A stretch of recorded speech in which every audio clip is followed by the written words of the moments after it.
Bom dia a todos. Obrigado, profissionais. Estão aqui na nossa casa, né? Sempre é muito bom ver a casa do CRC aqui cheia. Antes da gente iniciar nossos eventos, vou fazer alguns anúncios. Vocês observaram aí que a gente está fazendo a chamada aí para o Congresso Brasileiro de Contabilidade, que vai acontecer em Balneário Camboriú, agora no mês de setembro, de 8 a 11 de setembro. Então, vocês profissionais que ainda não fizeram suas inscrições, se puderem fazer, é importante, um evento que tem várias discussões, várias temáticas para todas as áreas da contabilidade. Teremos também, semana que vem, o Seminário de Governança Pública Municipal, onde a gente está trazendo um evento nacional aqui para Palmas, Tocantins, para falar de governança municipal, onde teremos o ministro do Tribunal de Contas da União, Augusto Nardes. Então, um evento muito importante, ainda tem inscrições ainda disponíveis, então, quem puder participar, aproveite a oportunidade única neste evento. Teremos ainda um curso da reforma tributária, que vai acontecer no mês de junho, nas cidades de Palmas, Gurupi, Dianópolis, Araguaína e Augustinópolis. Tá?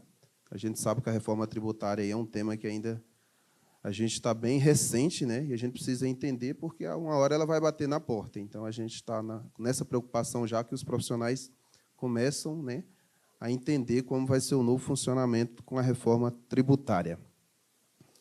E hoje temos esse evento aqui em parceria com a Receita Federal, em parceria com o Senar. O Senar sempre forte nos apoiando, leva lá o nosso abraço para o superintendente Railei, para o presidente. E a gente trouxe esse evento Cidadania Rural. Em conjunto com ele, a Receita Federal conseguiu também trazer aqui, né, uma fala, uma palestra sobre... Só modificando aqui. Sobre conformidade tributária, né? Já tive participação sobre esse tema em Brasília, em fevereiro, tivemos em Goiânia, eu acho que é uma oportunidade ímpar e única, né? A Receita Federal fazendo com que nós, tanto na condição de contribuinte, de contadores, participem do debate dos novos sistemas da Receita Federal, o Confia, do Sintonia, onde o Márcio Henrique vai fazer aqui para nós a fala muito importante. Lembrando que essa primeira palestra, que é do Márcio, vai ser transmitida ao vivo pelo YouTube. E aí eu peço até que a gente mantenha um pouco o silêncio, para a gente não perder um pouco na qualidade da transmissão, mas uma fala importante para todos os contadores. Como a agenda do Márcio é muito intensa, né, a gente não conseguiu levar ele nas demais cidades, mas a gente conversou com o Ricardo, que é o delegado titular aqui de Palmas, e a gente vai fazer essa transmissão para que os contadores das outras regiões do Estado possam estar ouvindo, né, essa importante fala da Receita Federal. Eu digo que é uma mudança de paradigmas, né? Então, assim, é algo totalmente inovador, e parabenizo a Receita aqui em nome do Márcio, para que a gente possa, né, entender como vai ser esse novo funcionamento, que eu achei extremamente interessante. E, na sequência, a gente vai ter aqui a nossa Fernanda Bueno, que está dando um show, viu? Os feedbacks que eu tenho recebido aí de onde você já passou, Araguaína e Gurupi, só realmente muitos elogios pela sua capacidade. Tá? Então, hoje nós teremos, agora já na sequência, assim, depois da fala do Senar, Márcio Henrique Salles Parada. Ele é doutor em Tributação Internacional pela Universidade de Economia e Negócios em Viena, na Áustria. É mestre em Direito Tributário pela Universidade de Bolonha, na Itália. É graduado em Direito pela Universidade Federal de Goiás, é auditor fiscal da Receita Federal do Brasil, atualmente trabalha no desenvolvimento do programa Confia e é ex-conselheiro do CAF e professor em cursos de pós-graduação. Então, uma salva de palmas aí para ele, que está aqui conosco. Só ainda aguarda um pouquinho, que a fala é um pouquinho depois, viu, Márcio? Mas obrigado. E aí, na sequência, para a gente não fazer duas aberturas, o papel está fugindo, nós teremos, na sequência, a Fernanda Bueno. Gostaria que ela ficasse de pé também, para receber o aplauso de vocês. Ela que é contadora, tributarista, especialista em agronegócios, é formada pela Fundação Getúlio Vargas, FGV, tem 18 anos de experiência na área contábil, sendo 14 anos em tributário do agronegócio. É professora, é palestrante em tributação do agronegócio, empresária contábil, empresária em consultoria, auditoria e recuperação tributária do agronegócio, atualmente atuante em todo o Brasil. É fundadora e mentora da maior comunidade de contadores do agronegócio do Brasil, Comunidade Agrotributária, e do Método Especialista em Contabilidade e Tributação do Agronegócio, única formação especializada em reconhecimento pelo MEC e já formou mais de 2.100 alunos. É membro da JETA, Grupo de Estudos da Tributação do Agronegócio, onde reúne tributaristas para estudar, debater e propor melhorias para a tributação do agronegócio brasileiro, junto aos legisladores. Temos como maior missão entregar segurança tributária para contadores, produtores rurais e empresas do agronegócio. Seja muito bem-vindo na nossa capital, Fernanda. Pode se sentar. Pessoal, observe, né, o currículo do pessoal que está aqui com a gente hoje. Então, assim, aproveitem bastante, é um evento realmente muito bom. Olha a capacidade dos nossos profissionais. E aí vou passar a fala aqui para a Celiane do Senar, também dar as boas-vindas, e, a partir daí, iniciaremos com o Márcio. Celiane. Bom dia, pessoal. Em primeiro lugar, eu gostaria de agradecer a Deus, né, por mais um evento do Cidadania que nós conseguimos realizar, né, que a gente até estava comentando, foram muitas intempéries, voo cancelado, foi viagem à noite, foi muita coisa, mas, graças a Deus, conseguimos conciliar a agenda dessas duas pessoas, duas referências aqui, duas palestras importantes. Foram bem difíceis, né, mas, graças a Deus, estamos aqui. Quero agradecer a parceria com o CRC, tá, que é sempre maravilhosa. O Senar faz questão de manter essa parceria e continuar levando informação para os contadores do Tocantins, que é importantíssimo. Eu venho até comentando aqui que nós temos muitos contadores bons aqui que realizam um trabalho muito bacana no Tocantins, isso é bom. E, claro, tem a participação do CRC, que vem treinando, vem mantendo a educação continuada aqui dia após dia, com todos os desafios, né? Enaltecer também a Receita Federal do Brasil, que toda vez que nós chegamos lá com algum evento, alguma parceria, e eles estão sempre atentos, né, e nos dizem sim de primeira mão, é sempre maravilhoso. Agradeço ao Ricardo, ao Éder, ao Márcio, ao auditor Márcio, muitíssimo obrigado, porque os profissionais daqui hoje estão tendo a oportunidade de ter duas palestras essenciais, né? O momento, eu digo que é oportuno para os temas que nós vamos tratar aqui hoje, né? Os aspectos fiscais da contabilidade rural, né? Onde vão ser tratados imposto de renda, livro caixa digital, o Fundo Rural, que são assuntos que estão de rotina do contador, né? E que também tem muitos detalhes. A área rural tem contador. Ontem, em Araguaína, uma contadora falou assim para nós: nossa, eu penso que vou endoidar com tanto detalhe. Mas isso faz parte, né? E a gente tem a oportunidade de esclarecer, tirar essas dúvidas com esses profissionais maravilhosos. A palestra também da Receita Federal, a gente já vem falando sobre ela desde o ano passado, dessa ação de conformidade nos eventos anteriores, né?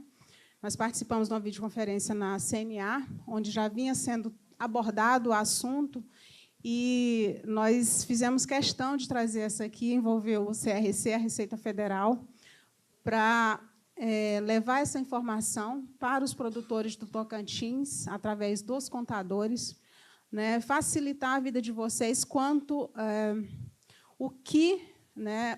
como fazer corretamente a declaração desses tributos e evitar problemas, né? Então, assim, é uma oportunidade única que vocês estão tendo aqui, e aproveitem mesmo, tirem as dúvidas, perguntem a essas feras que estão aqui hoje. Tirem todas as dúvidas possíveis. Muitíssimo obrigada mais uma vez. Agradeço aos meus gestores, que toda vez que a gente leva também um nome para eles, eles já vão de pronto atendimento e fazem de tudo para que os nossos eventos aconteçam, né? Então, é isso. Boas-vindas a todos, sejam bem-vindos mais uma vez, aproveitem e Márcio, é com o senhor.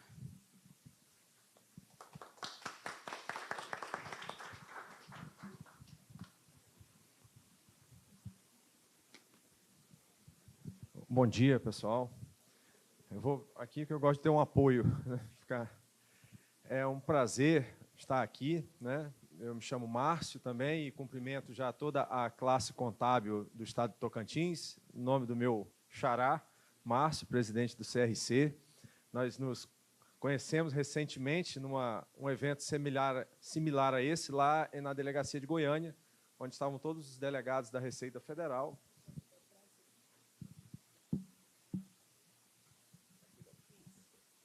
Estavam todos os delegados da Receita Federal, aqui da primeira região. Depois fizemos evento em Mato Grosso do Sul, Brasília, para divulgar essa nova forma de relacionamento entre a Receita Federal e os contribuintes, que a gente chama de conformidade.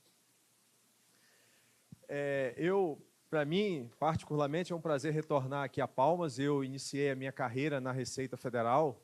E aí eu digo que iniciei na Receita Federal já faz uns dias, foi lá no século passado, e iniciei aqui em Palmas, foi a minha primeira lotação. Eu comecei aqui na delegacia de Palmas, não era esse prédio ainda, era um prédio, um hotel cor-de-rosa, que ficava ali no centro, na Arce 12, aqui já mudou várias vezes de endereço, né? Vai para 106, 206, volta para Arce, Arne, etc. E eu iniciei aqui, na época. Tive a oportunidade de, durante um tempo, trabalhar com o ITR, que toca a área do agronegócio, aqui em Palmas. Depois fui para Goiânia, onde estou até hoje, onde é a minha residência e hoje a minha lotação. Bom, a Receita Federal vem buscando modificar o paradigma da sua relação com os contribuintes, para tentar ser um órgão de perfil mais orientador, buscando ajudar aquele contribuinte que deseja cumprir as suas obrigações tributárias de forma correta e regular, o que se constata ser a grande maioria. Então, nós tínhamos uma forma de atuação, eu digo a Receita Federal, lá pelo ano de 2015, 2017, baseada em auditorias de alta performance. Existe até um processo da Receita Federal de fiscalização de alta performance, baseado em cruzamento de dados, grande volume de dados, proveniente de declarações tanto do próprio contribuinte quanto de terceiros, com cruzamento para fazer monitoramento e fiscalização específicas em setores econômicos e, assim, criar uma sensação de risco, tentando, dessa forma, incentivar o contribuinte, mas, a partir dessa sensação de risco, a cumprir com suas obrigações tributárias. Desde 2020, se vem tentando mudar, porque essa forma de atuação ela gera uma quantidade de litígios inadministrável. E ano passado, nós vimos, durante a discussão do que se chamou de projeto de lei do CARF, que mudou a questão do voto de qualidade no Conselho Administrativo de Recursos Fiscais, que tínhamos mais de 1 trilhão e 200 milhões de reais em processos nas prateleiras do CARF, onde se discutiam litígios tributários.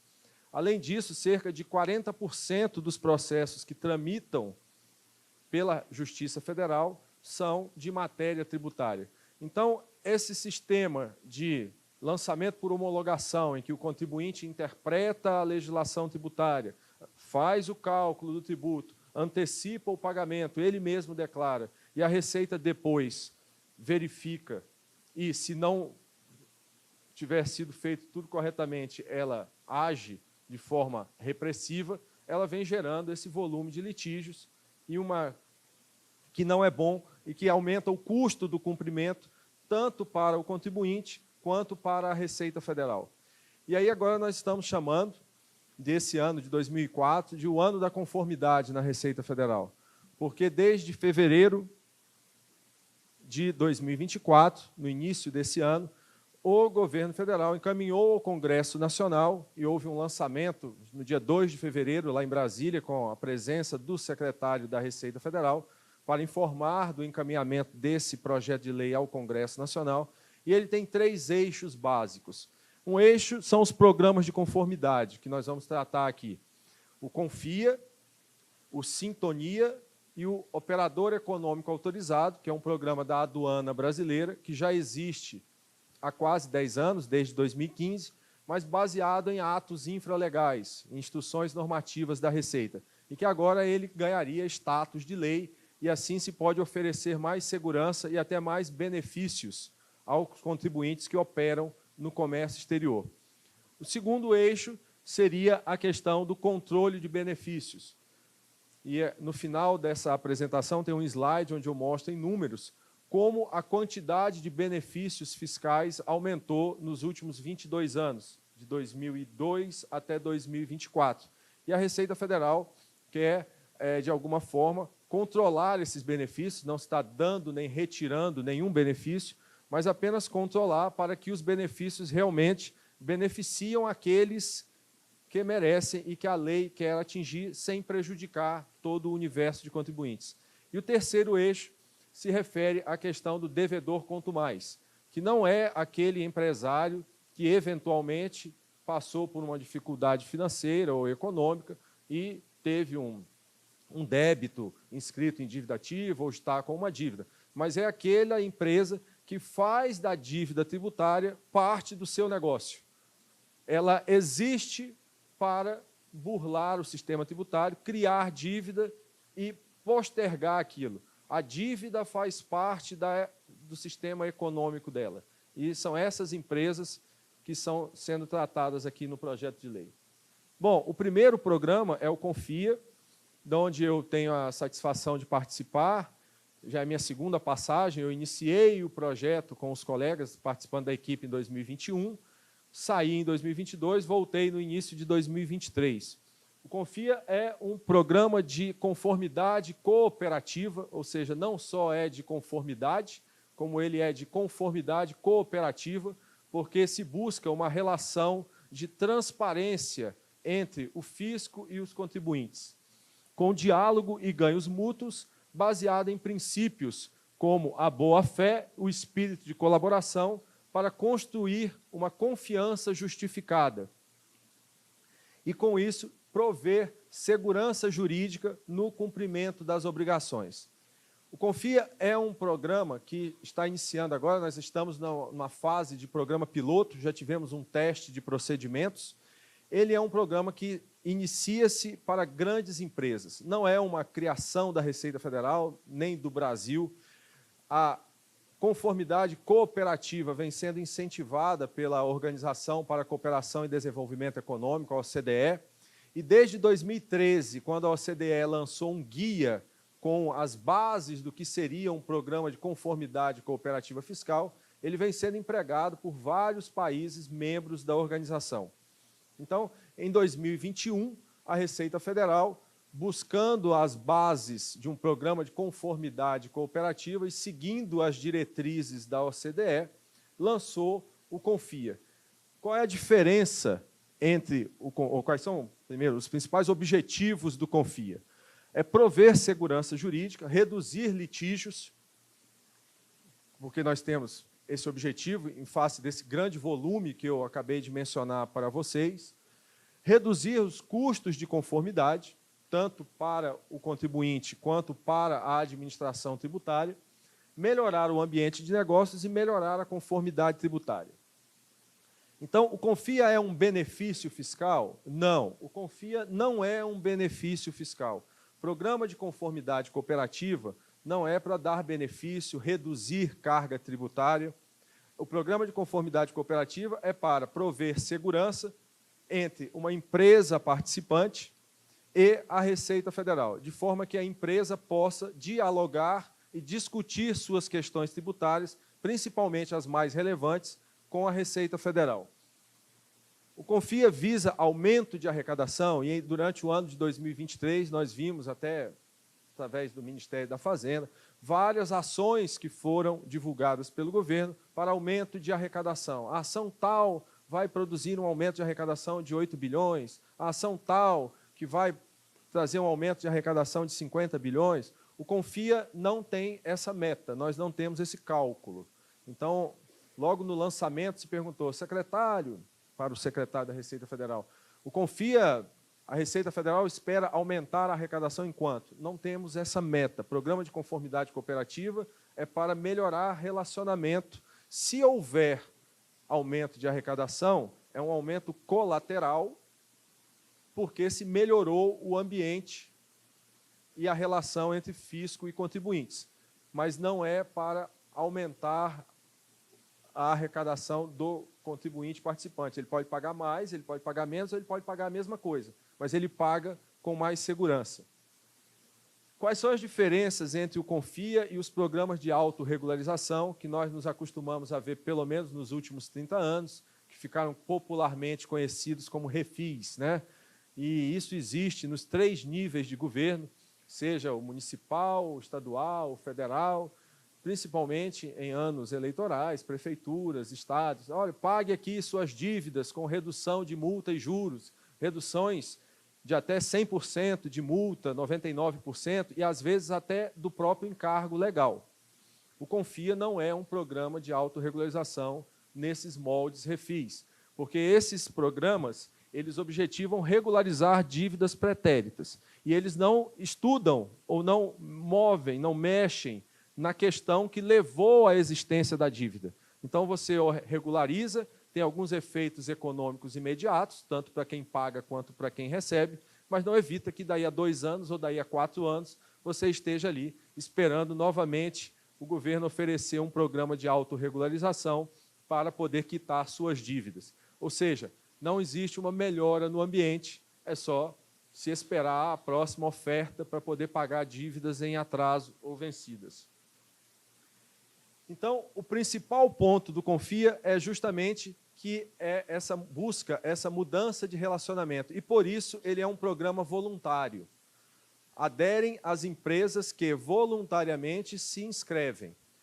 Na fase do piloto, do programa piloto, que nós iniciamos, o lançamento foi em dezembro, nós iniciamos as inscrições em março, recebemos 31 grandes empresas inscritas, e agora estamos na fase de validação dessas candidaturas. O piloto é esperado, saiu uma portaria ontem, estabelecendo os procedimentos para o piloto, e ele é esperado começar agora, maio, junho, com essas, ou algumas dessas que forem validadas, 31 empresas. Então, é um programa de adesão voluntário, como é qualquer programa de conformidade cooperativa.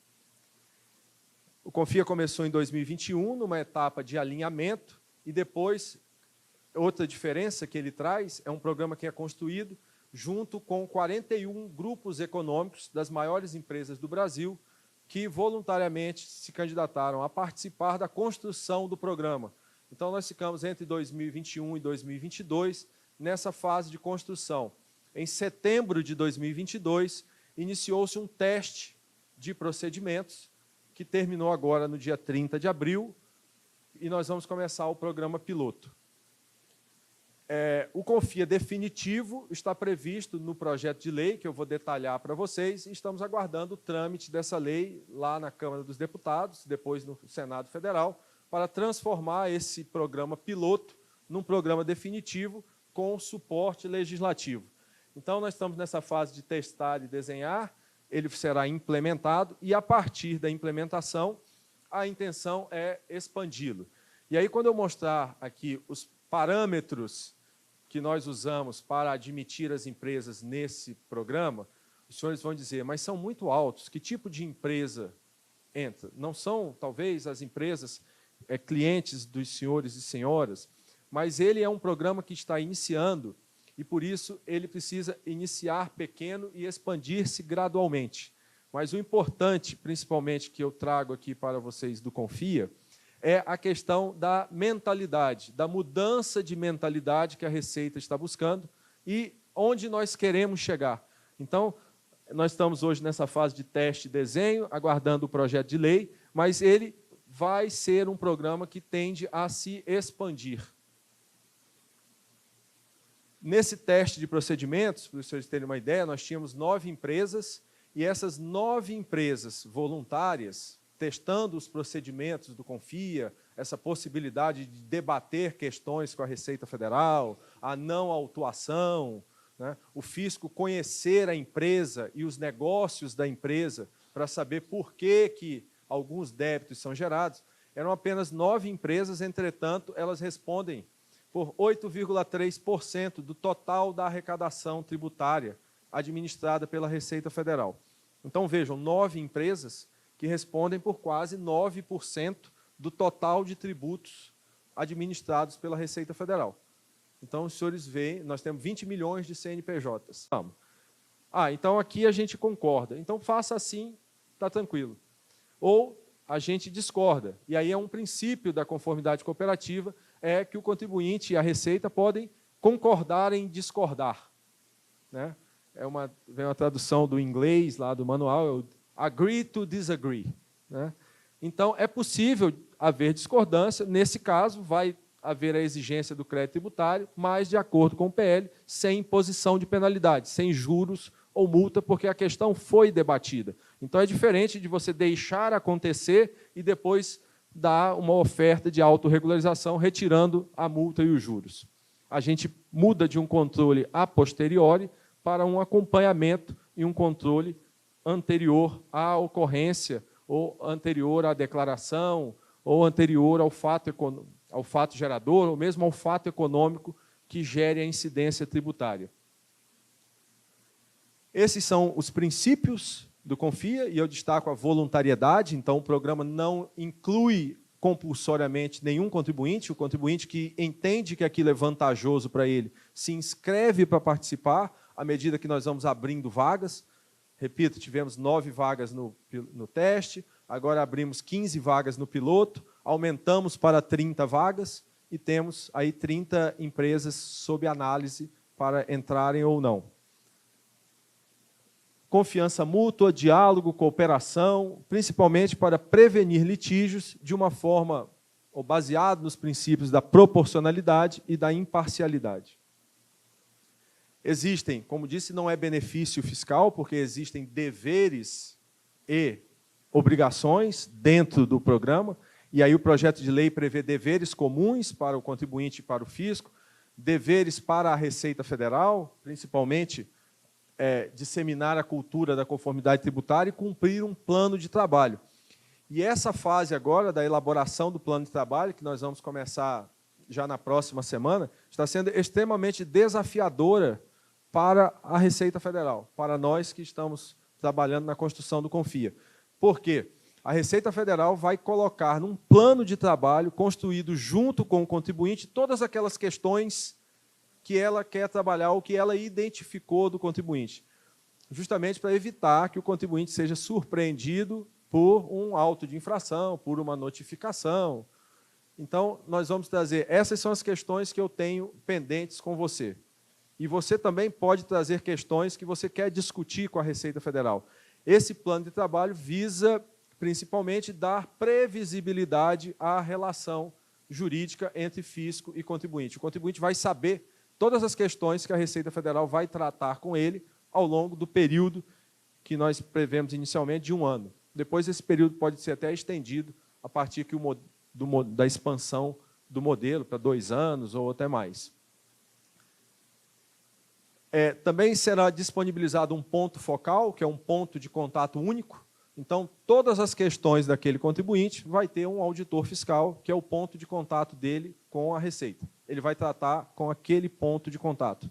E aquele ponto de contato, que não precisa ser o sujeito que vai conhecer tudo, porque nenhum auditor hoje conhece, ou poderia dizer que conhece tudo que a Receita Federal faz. Então, ele é apenas um ponto de contato, que conhece a empresa, os problemas da empresa, os negócios da empresa, e quando a empresa trouxer alguma demanda ou tiver algum problema com a Receita, ele vai ser o interlocutor daquela empresa dentro da Receita Federal. Isso a gente viu no teste, que tem sido muito apreciado pelos contribuintes, esse ponto de contato único. Por outro lado, os contribuintes têm justamente que abrir, mostrar, disponibilizar esse sistema de governança, que é para que a gente possa aplicar essa metodologia de trabalho. Se ele não tem essa governança, se ele não sabe quanto deve, se ele não conhece propriamente os encargos tributários do seu negócio, e não existe uma estrutura interna que possa ser conhecida e controlada, o sistema ou o programa não pode funcionar para aquele contribuinte. E aí, o artigo 7º traz duas possibilidades, 2 processos de trabalho, que são a revelação de atos, negócios ou operações com relevância fiscal que o contribuinte queira discutir com o fisco. Eu vou montar uma nova operação de exportação, eu vou montar um novo agronegócio, para mencionar ali a doutora Fernanda. Vou montar uma nova situação que envolve o agronegócio. Como é que a Receita Federal vê essa tributação? Como é que eu serei tributado? E aí é possível discutir isso, né, com a Receita Federal previamente, revelando essa questão e consultando através desse ponto focal. E, no caso de haver discordância, como eu falei, do concordar em discordar, é possível, o PL prevê também, que o contribuinte se autorregularize sem a incidência de multa, mas isso dentro de um processo novo de trabalho, em que haverá interlocução e conhecimento mútuo entre as partes. O projeto de lei também altera a sistemática, e é por isso, principalmente, que nós precisamos de uma lei para alterar a outra lei, que é a Lei 9.430, de 1996, que estabelece o lançamento e a exigência de créditos tributários e a incidência da multa, nos seus artigos 43, 44 e 61. E aí, para poder fazer lançamento de crédito nessas situações de revelação e monitoramento sem exigir a multa, nós precisamos de uma lei para alterar a lei passada. E é por isso, principalmente, que nós precisamos desse projeto de lei para poder implementar todas as ações do CONFIA, que já vem sendo testado ou parcialmente implementadas em teste de procedimentos e programa piloto. Mas para implementarmos o que a gente chama de o CONFIA Full, nós precisamos mudar a lei, e aí precisamos dessa outra lei. Por fim, ele traz regras para admissão, regras para exclusão, e a Receita Federal vai disciplinar, depois da lei, vai disciplinar essas medidas. Mas, para os senhores terem uma ideia, né, eu vou mostrar o que foi usado nessa portaria número 387, de dezembro de 2013, como critérios para entrada no piloto. Então, são empresas que tenham receita bruta mínima de 2 bilhões de reais e débitos declarados, ou tributos federais a pagar, mínimo de 100 milhões de reais. E aí nós colocamos também um critério de endividamento, porque são justamente para, nesse início, trabalhar com empresas que não tenham um apetite de risco para o litígio muito alto. Então, nós colocamos o total da dívida dela em relação ao patrimônio conhecido, de 30%, que é o parâmetro utilizado para arrolamento de bens, já há muito tempo, o total dos débitos em relação ao total do ativo ou do patrimônio, menor que 30%. É o mesmo critério que é usado para arrolamento de bens. E também esse mesmo total da dívida consolidada em relação à receita bruta da empresa, porque tem empresas que elas têm muito patrimônio, mas elas não têm receita. E aí nós relacionamos também esse total da dívida com a receita bruta menor que 30%. Com isso, nós excluímos algumas empresas que têm um perfil de risco, ou um perfil para litígio, ou um perfil de discussão muito grande. Tem muitos processos na DRJ, Delegacia de Julgamento, no Conselho Administrativo, na Justiça Federal, na Procuradoria. São empresas que têm uma forma de atuação voltada a discutir ao litígio. E aí, de início, nós estamos trabalhando com empresas que tenham um menor perfil de risco.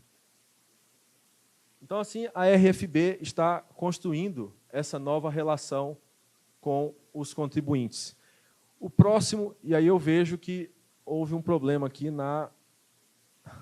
nos slides, porque deveria vir agora o programa Sintonia, que é um programa, e aí o slide, a apresentação parece que cortou. O programa Sintonia diferentemente do programa Confia, é um programa voltado para todas as empresas, todas as pessoas jurídicas, né, que tenham a vontade ou o desejo de atuar de forma regular. Então, no programa Sintonia, serão oferecidas vantagens, incentivos positivos para os contribuintes, né, a partir de uma classificação que será feita com base em cadastros ou universos diferentes. Então, a regularidade cadastral, a regularidade no pagamento, a regularidade na entrega da declaração ou de informações ao fisco e a qualidade dessas informações. Então, todos os contribuintes serão classificados através de um rating ou de um sistema de classificação, tá, a partir desses 4 universos. E aí, dependendo da classificação ou do perfil daquele contribuinte, baseado no cadastro, no pagamento, nas informações e na qualidade das informações, a Receita vai oferecer benefícios fiscais. Então, são incentivos para aqueles contribuintes que sejam mais conformes. Então, vamos dizer, todos os contribuintes serão classificados em categoria A, B, C ou D. Certo? E aí, dependendo da sua classificação, e aqui ele não é voluntário, diferentemente do Confia, todos serão classificados, e só o contribuinte terá conhecimento da sua classificação, se ele está em A, B, C ou D, salvo aqueles que estiverem no maior grau, porque isso é até uma propaganda positiva, é um contribuinte conforme. E aí, esse contribuinte terá, por exemplo, prioridade em processos de restituição, ressarcimento, compensação na análise. Ele terá prioridade em cursos, seminários, workshops oferecidos pela Receita Federal. Ele terá prioridade no julgamento de processos administrativos dele, dependendo dessa classificação. E aqueles classificados no mais alto grau do programa Sintonia terão ainda o selo Sintonia. Todos aqueles participantes do Confia e os classificados no mais alto grau, vamos dizer, na categoria A do Sintonia, receberão um selo de conformidade. Os contribuintes detentores do selo Confia e do selo Sintonia receberão, além desses benefícios, dessas prioridades, ainda um bônus de adimplência fiscal. Isso está previsto no projeto de lei. E o que é esse bônus de adimplência fiscal? Após 12 meses detendo o selo, o contribuinte tem direito a desconto de 1% no valor da CSLL, a Contribuição Social sobre o Lucro Líquido, a pagar. Passados 12 meses, mais 1%, passados 12 meses, mais 1%, no total de até 3% do valor a pagar. Não é base de cálculo, não é alíquota, é do valor a pagar. Então, se ele tinha 100 milhões de reais de CSL a pagar, ele vai pagar 99, 98, 97. A partir do 3º ano, permanecendo ele com o selo, ele permanece com os 3%. Além disso, contribuintes detentores do selo Sintonia não receberão intimações ou autos de infração direto da Receita Federal. Eles receberão uma notificação demonstrando que foi identificado uma divergência e a possibilidade de se autorregularizarem no prazo de 60 dias. Isso está no artigo 24 desse projeto de lei. Então, assim, evita-se a surpresa, né? A Receita Federal diz, eu identifiquei aqui algo que não está batendo com o que eu esperava. O que você vai fazer? E avisa para os contribuintes detentores do selo. Além disso, esses contribuintes detentores do selo terão prioridades ainda a serem regulamentadas na participação de concorrências públicas e licitações. Né? Para o programa Sintonia, está previsto nos artigos 13 e 14 desse projeto de lei, são essas as condições e benefícios. E aí ele vai englobar todos os contribuintes serão classificados. Microempresa, sim. Simples, sim. MEI, sim. Pessoa física, no futuro. Mas no futuro só porque ainda precisamos fazer o ranking das pessoas físicas, porque, de início, esses 4 domínios, cadastro, entrega de declarações, vão alcançar só pessoas jurídicas. mas no futuro também as pessoas físicas, né? E aí só que, pelo menos pelo que está no PL agora, a pessoa física não vai fazer jus ao bônus, porque ele se refere à contribuição social sobre o lucro líquido apenas. Mas a intenção é que todos os contribuintes no futuro, pessoas jurídicas e pessoas físicas, sejam alcançados e sejam classificados pelo programa Sintonia. O terceiro programa que trata esse projeto é o programa do Operador Econômico Autorizado. Alguém aqui conhece o programa OEA? Ou atua com alguma empresa que participa do comércio exterior? Não? Você já conhece o programa OEA de Brasília? E aí a empresa para... A senhora é contadora? E a empresa para a qual a senhora presta... fazem importação.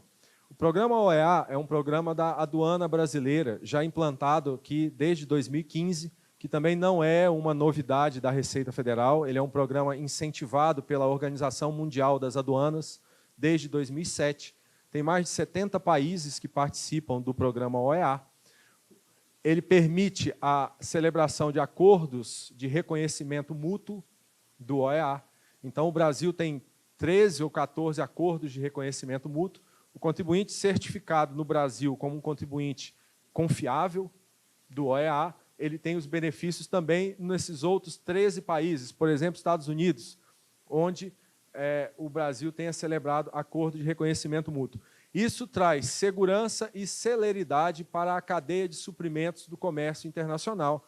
Aquele despachante aduaneiro que está lidando com o contribuinte OEA, o importador, como é o caso da senhora, o exportador, o depositário, o transportador, eles também são contribuintes certificados no programa OEA e, com isso, eles têm benefícios como uma maior celeridade na questão das suas cargas em importação e exportação. Então, e a Receita Federal ganha em eficiência, porque nós temos hoje cerca de 28% dos contribuintes que operam no comércio exterior certificados como OEA. Então, com aqueles lá, a Receita não precisa se preocupar. Ela só precisa, hoje, se preocupar com os outros 70%, porque aqueles 28% já são contribuintes ou parceiros OEA que a Receita reputa confiáveis. Então, aquela carga, ela tramita mais rápido, ela sai mais rápido, porque aqueles contribuintes detêm a confiança. E, com isso, a Receita foca seus esforços, então, só nos outros 70%. Com a expansão desse programa, vamos dizer que a gente atinja 50% de certificados, a Receita usa sua força de trabalho só nos outros 50%. E, com isso, age de forma muito mais eficiente.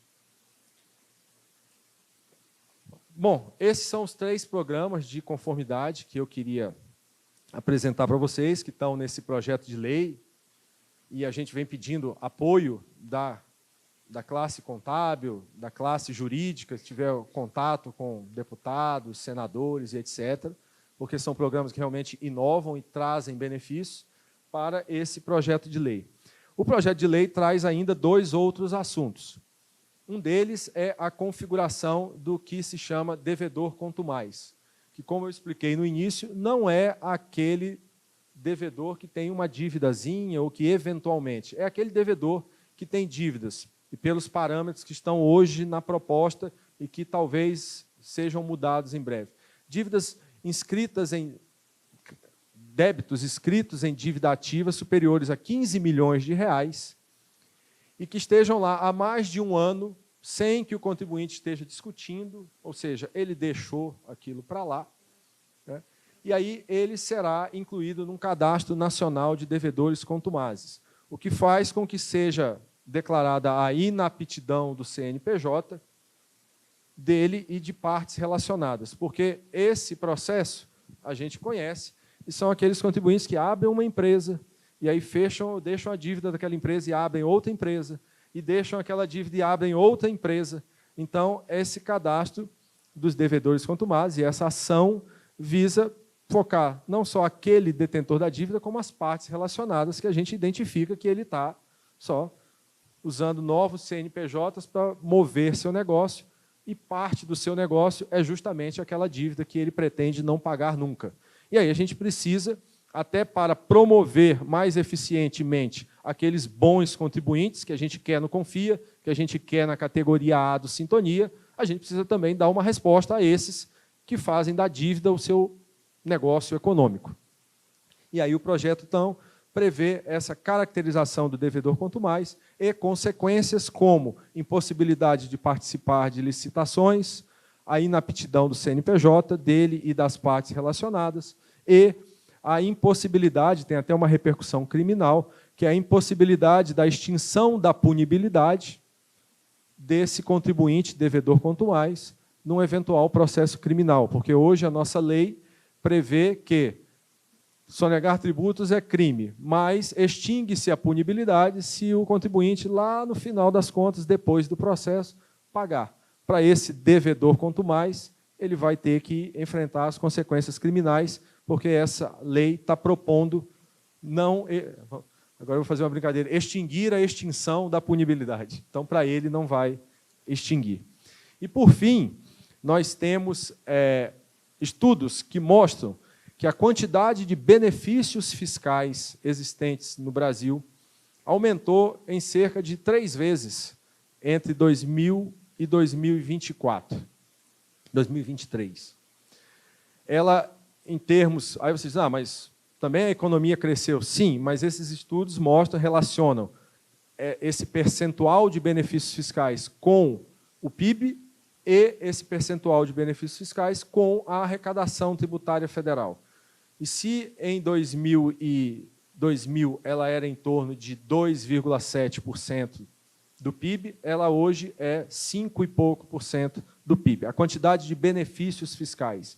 E a Receita não quer aumentar benefícios nem cortar benefícios, mas ela quer controlar esses benefícios, propondo nesse projeto de lei a instituição de uma declaração eletrônica para todos aqueles que estão fruindo de algum benefício fiscal. É só informação, para que se veja se aqueles que estão fruindo de benefícios fiscais realmente são aqueles que a lei objetiva dar benefícios fiscais, conceder benefícios fiscais. E, dessa forma, a gente pode dar o benefício para aquele que realmente merece, para aquele que a lei realmente quis beneficiar. E, assim, também tornar ou fazer a justiça tributária, tornar o ambiente mais justo.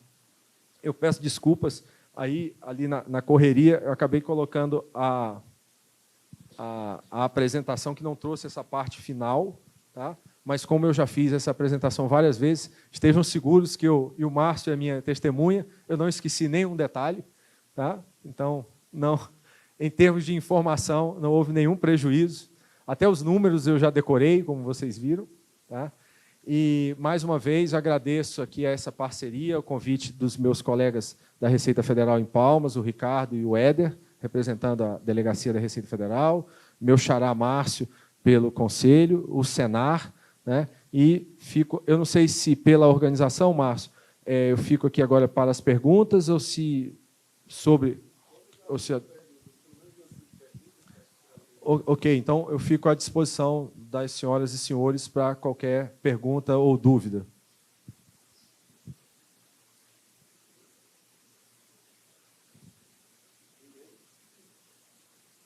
Foi tão boa assim a exposição. Eu vou olhar sempre o copo pelo lado meio cheio, né? A exposição foi tão boa, tão clara e tão precisa que ninguém tem dúvida. Porque eu poderia também pensar assim, ninguém entendeu nada do que eu falei. Mas eu vou pensar... Tem um senhor ali. Tem um microfone, senhor? Pois não.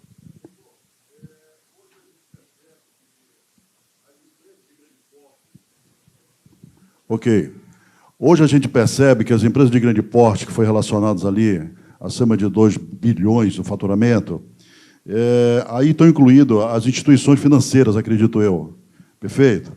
Então, as instituições financeiras hoje, elas têm uma auditoria de compliance, ela é regular. E isso vai somar com a Receita Federal nesse programa ou vai ser um negócio à parte, já que ela é digamos assim, fiscalizada pelo Banco Central? Obrigado. Justamente essa existência de auditoria de compliance que ele citou das instituições financeiras, mas outras grandes empresas também têm sistemas semelhantes, né, que a Receita Federal quer agir. Então, sim, respondendo sua pergunta objetivamente, dentro do nós temos algumas instituições financeiras participando já do Confia. Essas instituições têm, e uma exigência é que elas abram para a Receita essa auditoria de compliance. A gente quer conhecer essa auditoria para poder saber por que, eventualmente, alguns débitos existem, ou por que, tendo essa auditoria, porque há alguma inconformidade tributária. Ou há algo que a Receita pensa que é uma inconformidade, mas que depois a instituição tem a oportunidade de dizer, não, eu estou certo. E a gente vai discutir. Mas a existência desse tipo de estrutura é um requisito básico para a empresa poder participar do Confia. Porque sem esse requisito a gente não tem onde mexer, onde ajustar. Mais alguém? Alguma pergunta? Tem uma senhora. Tem ali atrás.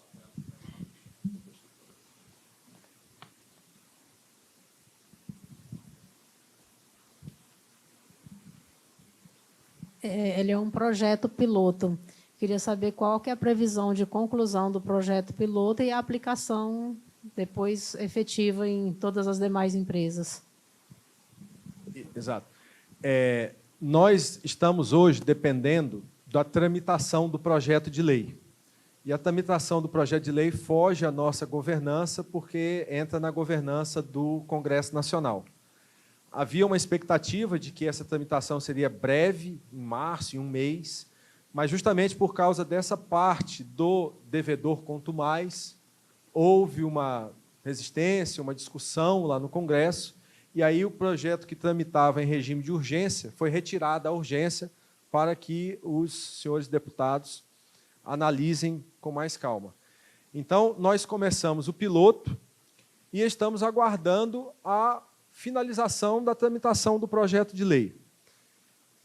O início do piloto já começou, nós temos 5 fases no piloto, que é a candidatura voluntária, a validação dessa candidatura, nós encerramos ela agora, essa semana, e vamos começar a chamar as empresas para a terceira fase, que é a elaboração daquele plano de trabalho.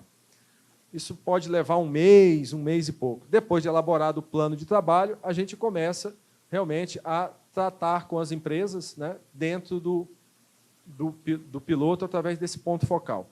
Finalizando o projeto de lei, a tramitação Câmara, Senado, sanção presidencial. Nós já temos a lei, a cláusula de vigência dele é 3 meses. Então, o projeto de lei entrará em vigor 90 dias após a publicação da lei. Nesse prazo de 90 dias, a gente precisa fazer uma regulamentação por ato normativo, instrução normativa. E aí, depois disso, a gente pode implementar. Então, trocando em miúdos e falando objetivamente em tempo. A nossa expectativa, 2025. Né?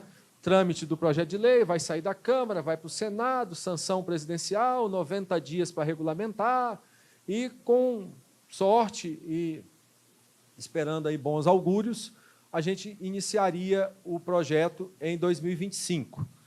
Caso não ande assim, né, o trâmite legislativo não ande dessa forma. A gente tem um piloto, a gente ia começar com 15, vimos que tínhamos braço para duplicar, aumentamos para 30, e a gente pode passar esse 30 para 50, e a gente vai no piloto. Só que aí o piloto traz algumas limitações. Eu não posso, por exemplo, autuar sem aplicação de multa, porque a lei manda aplicar a multa. E aí eu preciso mudar essa lei aqui para poder autuar sem multa, no caso daqueles projetos, daqueles processos de revelação e monitoramento.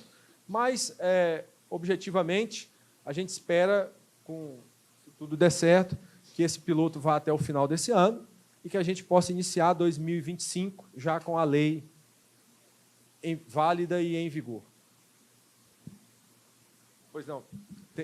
Professor, a gente sabe, no caso do projeto, ele contempla situações de grandes empresas, e que essas grandes empresas elas têm uma complexidade na gestão, nos processos, nas hierarquias, nas equipes, e é de consciência também que, muitas vezes, existem problemas burocráticos e benefícios individuais que algumas pessoas lesam essas corporações e acabam provocando prejuízos do ponto de vista de gestão, do que eu digo assim, corrupção corporativa mesmo, que ocorre tanto no meio privado quanto no meio público.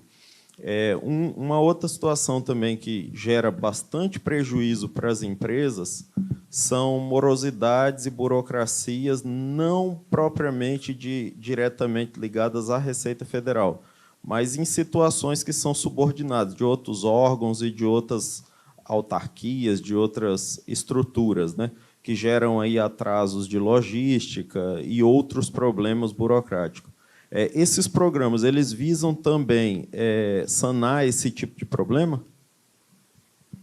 Em relação ao Confia, é justamente para a exigência da existência da estrutura governativa, da estrutura de controles, né, de governança tributária e de gestão de riscos da conformidade tributária, é justamente para a gente trabalhar com empresas que tenham menor risco de acontecer isso que o senhor falou, de corrupção interna. Porque se ela tem, como o outro senhor falou, compliance, sistema de compliance, pelo menos existe um controle que limita ou inibe a ocorrência de desvios corporativos ou corrupção. Por isso que eu não posso começar, ou não estamos começando a trabalhar com empresas que não tenham essa estrutura.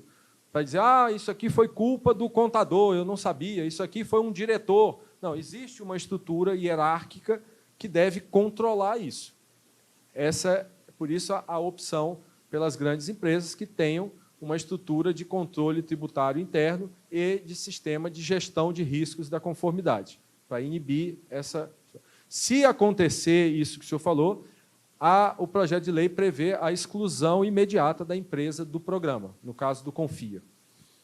Em relação a outros órgãos governamentais, o que o projeto de lei prevê é que aqueles classificados no Sintonia, que é aquele programa para todas as empresas que serão classificadas, elas terão prioridades, né, aquelas que tiverem a categoria, o selo, né, a categoria mais alta, a categoria A, elas terão prioridades em todos os órgãos da administração pública federal, não só em relação à Receita Federal. Isso também está no projeto. Essas empresas terão prioridade em participação, né, ou em processos de todos os órgãos da administração pública federal. É isso que o projeto de lei está oferecendo em relação a essa questão burocrática que o senhor mencionou. Ok? Ok, Márcio. Obrigado aí pelas respostas. Devido até o tempo, a gente precisa passar para a próxima palestra. Gostaria de agradecer imensamente, em nome do CRC Tocantins e da Receita Federal, a sua participação. E só resumindo aqui na fala dele, pessoal, eu que tenho 22 anos de contabilidade, é uma nova marca, né? A gente que trabalha com a Receita Federal, esse novo olhar. Então, acho que é de grande valia, né, essa iniciativa da Receita Federal, e cabe nós, enquanto representantes dos contadores, participar ativamente, né, buscando realmente a concretização desse projeto, que é muito bom. Agradeço.